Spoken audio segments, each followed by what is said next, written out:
कुछ दिन पहले सुप्रीम कोर्ट में एक ऐसा मामला आया जिसने पूरे देश को सोचने पर मजबूर कर दिया।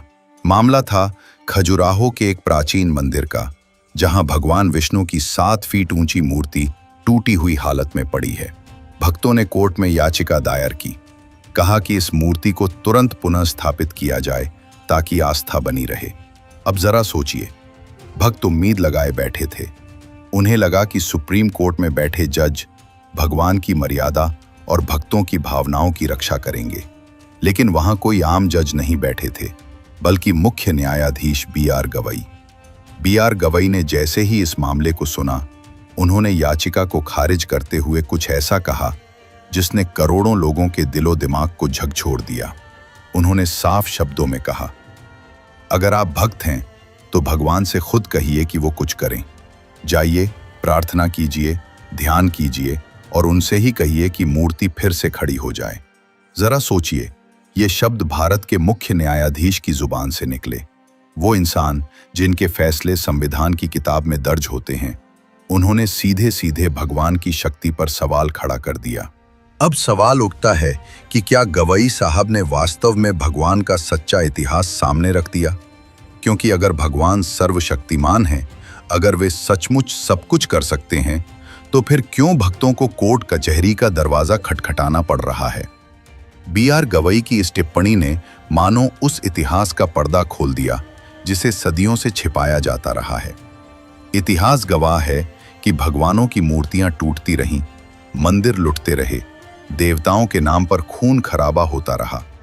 कभी आक्रमणकारियों ने मूर्तियां तोड़ी, कभी सत्ता बदलने पर नए भगवान बैठा दिए गए, और हमेशा कहा गया कि ये भगवान की लीला है।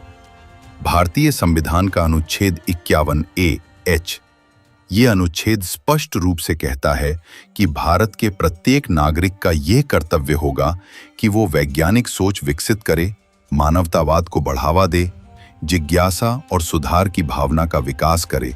बी.आर. गवई का बयान केवल एक टिप्पणी नहीं था, ये उस सच्चाई को सामने लाना था जिसे लोग सुनना नहीं चाहते। उन्होंने अदालत से कहा कि ये मामला पुरातत्व विभाग का है, कोर्ट आस्था के आधार पर कोई आदेश नहीं दे सकता। सोचिए, एक तरफ विभिन्न धर्मों के भक्त मानते हैं कि भगवान सब कुछ कर सकते हैं, दूसरी तरफ उन्हें बचाने के लिए भक्तों को सुप्रीम कोर्ट की शरण में जाना पड़ता है। क्या यही भगवान का सच्चा इतिहास नहीं है?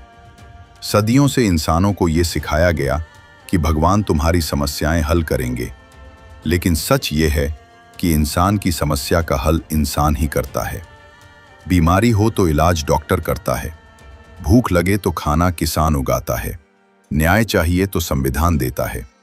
भगवान कभी क्यों उतर कर नहीं आते? और यही बात बहुजन समाज सदियों से कहता आ रहा है। बाबा साहेब अम्बेडकर ने भी कहा था कि जो समाज भगवान के भरोसे बैठा रहता है वो हमेशा गुलाम बना रहता है, और जो समाज अपनी मेहनत, अपने विवेक और अपने संविधान पर भरोसा करता है वही तरक्की करता है। बी.आर. गवई खुद बहुजन पृष्ठभूमि से आते हैं। वह एक कट्टर अम्बेडकरवादी हैं और पहले बुद्धिस्ट मुख्य न्यायाधीश हैं। वह मानवतावाद और सभी धर्मों का सम्मान करते हैं।